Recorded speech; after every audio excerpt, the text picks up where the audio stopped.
Herbert's 100 Harem. The mission today was simple: be ready. Be ready for any number of things as Harriet does her thing and gets in the bugs and devices. Another cell, or perhaps portion of the Umbral organization, had been uncovered, and they were in the process of figuring all of it out so they could track it back to the next link in the chain. Margaret Jewel had been invaluable as the now late and unlamented Darla Swipe's body double. However, her usefulness had ended, and as such, she was on her way to a planet of her choice with a new name and all the paperwork to prove it. She had declined undaunted protection and wanted to GTFO. Understandable. Some people want distance from a bad situation more than protection from it. And with a fat little nest egg to get started, Olive Basel would be having a good head start on her next step in life. Far, far away from Centris, and that was all he knew about it. If her new name was even Olive Basel and that wasn't an off-the-cuff joke. Herbert's money was on it being a joke. Harriet enters the building and Herbert focuses all the more. She's in disguise, of course, but is that even needed? The building has janitorial staff and she has a copy of the uniform. The locals seem to ignore the janitors as if they're just part of the building itself, and it makes the Axiom disguise that Harriet has on and the actual disguise under it seem pointless. Still, as Sir Philip had told him, the only unnecessary precaution is the one that does not work. Otherwise, they're all necessary. His breathing is maintained at a calm and steady pace as he looks down the sniper rifle. He was waiting for one of the 9 codes to be sent out. Or rather, 3 sets of codes with 3 different messages. The first message was to play Overwatch and kill anything trying to pursue the infiltrator. The second was to provide as noisy a distraction as he was capable of. Third was to empty the building at bullet point. From above, a large vehicle descends upon the building, and Herbert focuses the scope on it. 3 very long bodies, with one of them towering over the others and shimmering in natural axiom patterns over her scaly hide. Next to her, the 6-armed one is almost boring and the other has clear fins and a water aesthetic. The facial features, however, are what really grab his attention. "Dancer, this is Blitzen. Come in, Dancer. Over." "This is Dancer. I read you Blitzen." Harriet replies and Herbert nods. "We got bogeys. Looks like a primal Nagasha and her daughters, 3 total. Hydro Nagasha and a desert Nagasha for the younger pair. Facial features match up closely to the communications officer Jingay from the EFL Tiger," Herbert says, and there's a pause. "How close?" Harriet asks. "I think we're seeing Jingay's mother." Herbert replies, and there's a nearly audible pause from the other side. "This changes nothing, Reindeer. Stay on target and be sure to note all details for the report later." "Yes, Mr. Claus." Both Herbert and Harriet say while biting down the latest bit of silliness for undercover work.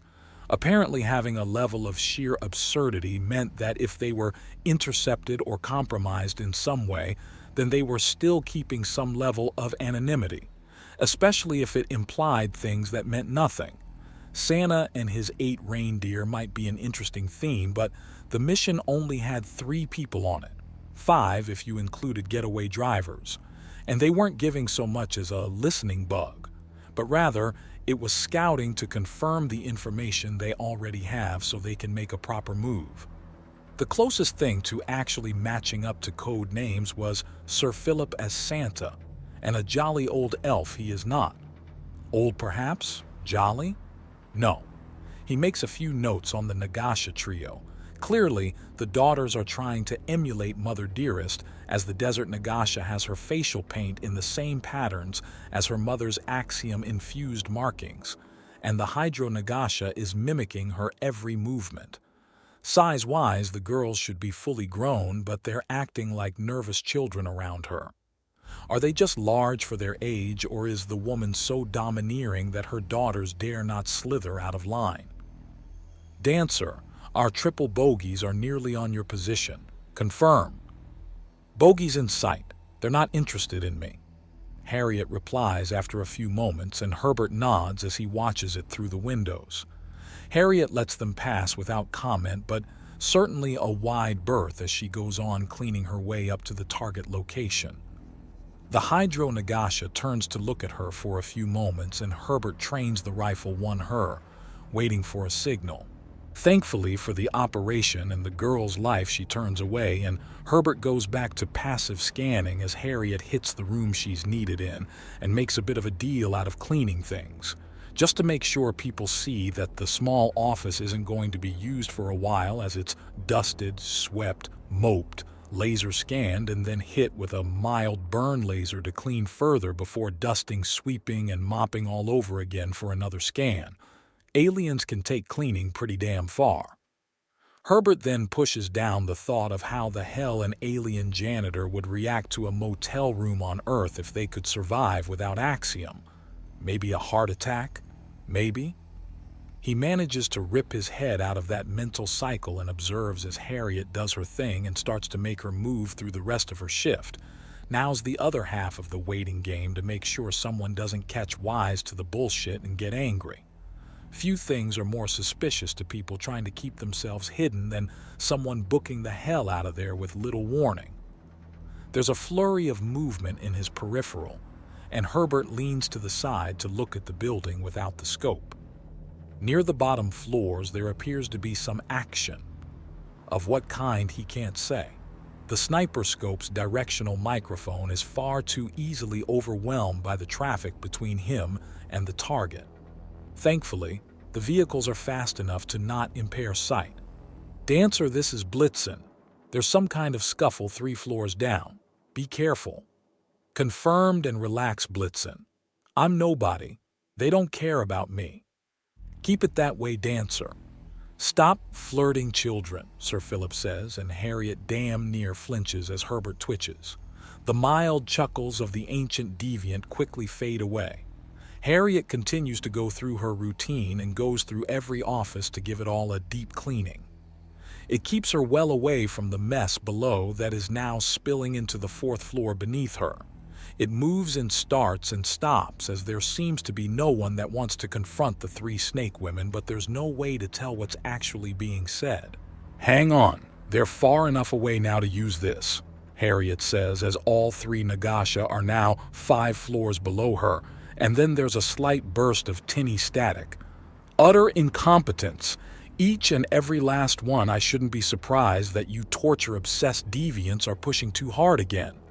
You'd think that having your own incompetence roll you up and nearly wipe you fools out would teach you a lesson or 3, but no, you've learned nothing."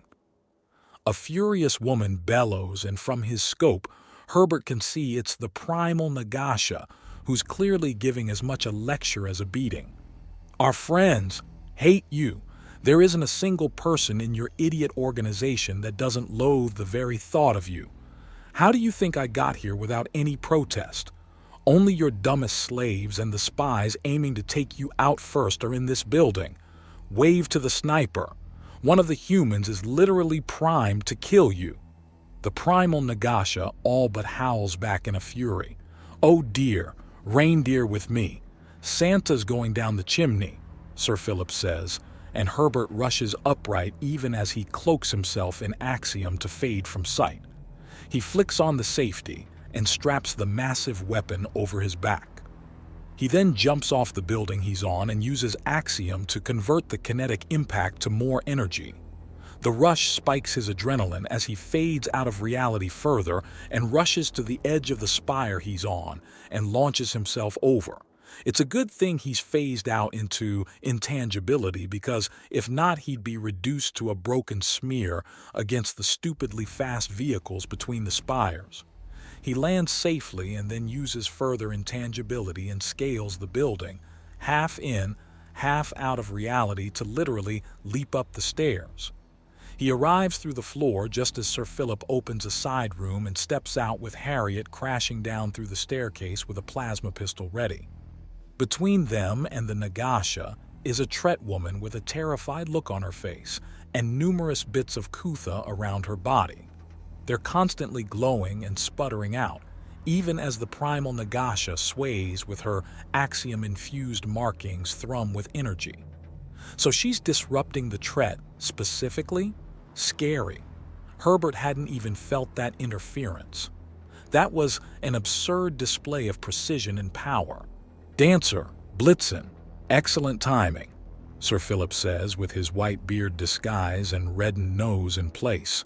Couple that with his gear pouch around his gut and he does indeed look somewhat like a Santa, but it's still too ridiculous to take seriously. You see, everyone hates you. The humans are new to the galaxy and you've already angered them so much that they're sending assassins. How have you survived this long? Madam. Sir Philip interrupts and everything seems to pause.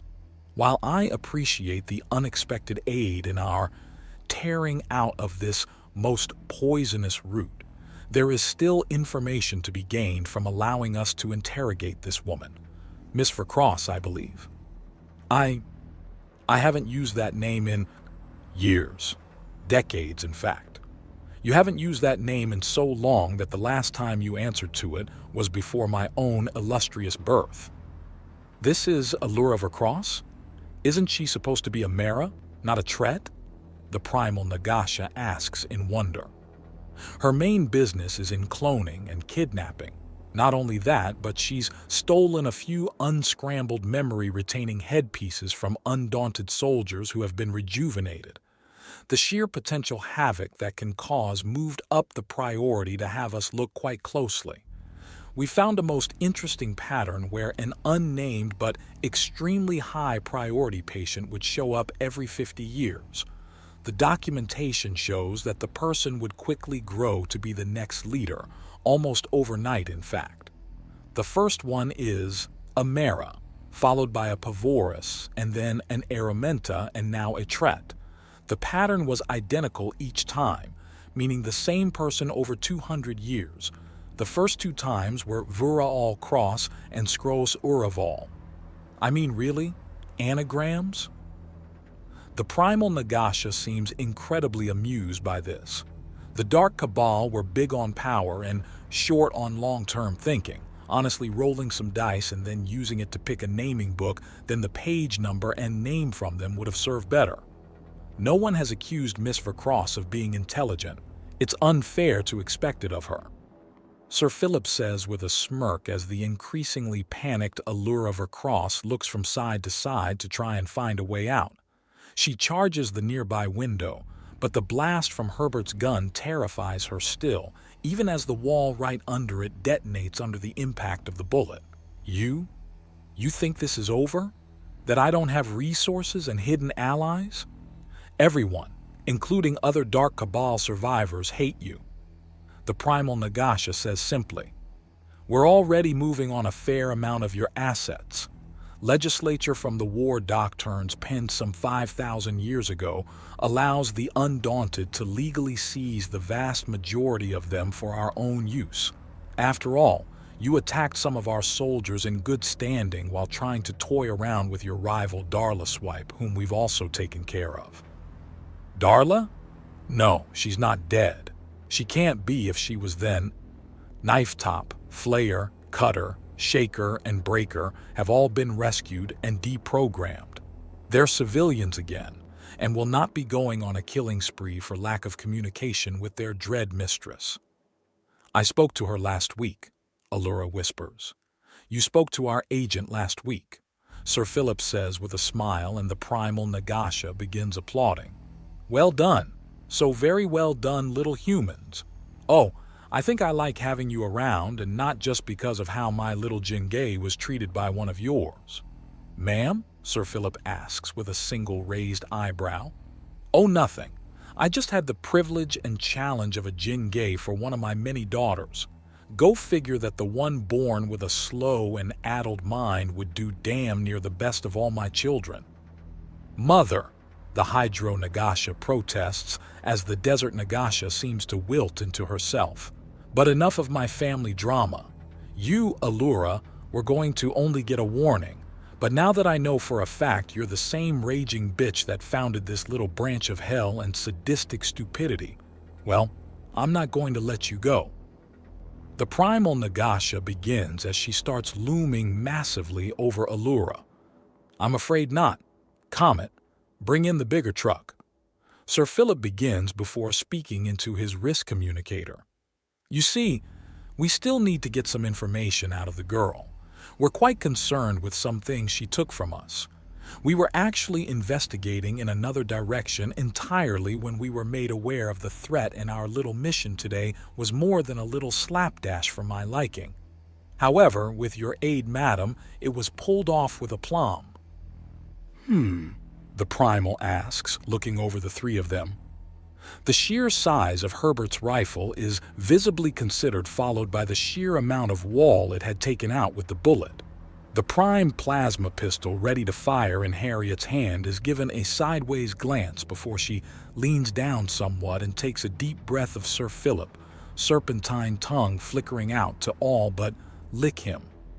You're very young for someone that carries so much. Not much older than my little Jingay, but never renewed. Your skin has been beaten into leather, your bones ground to grit and forged into steel. She muses before looking over both Herbert and Harriet again. No blood connection, but there's nothing either of them know that you do not. Indeed, Sir Philip says, and she smiles. Very interesting. I will give you a chance. The fool is yours. In 2 weeks I will be visiting your ship to inquire as to what has happened. May I have a name to inquire after? You may call me Kringle, Chris Kringle, Sir Philip says, and Herbert forces down a snort as hard as he can. Blitzen, I'm certain you are, the primal Nagasha says smoothly. No doubt you have a report to make, so you may refer to me as Hubbard, Mother Hubbard. I see you've read through some of the sheer mass of human literature that was released. I have indeed, but this time you're getting the bone little doggy. Be sure to try and earn another. Mother, he's ancient. Why are you flirting with him? The Desert Nagasha asks in disgust. Because I want to, Mother Hubbard says to her 6-armed daughter with a smile. That, and she has fine taste. Sir Philip remarks as he quickly checks his wrist communicator. Excellent. Blitzen, be a good reindeer and knock out Miss Allura. We have a sleigh to ride. Herbert nods before fading out of sight to reappear with his hand to Allura's forehead. The technique had taken a bit to really get down, but he could knock someone out at a touch now. It was nice to know how to do what was done to him before he was punted backward through age.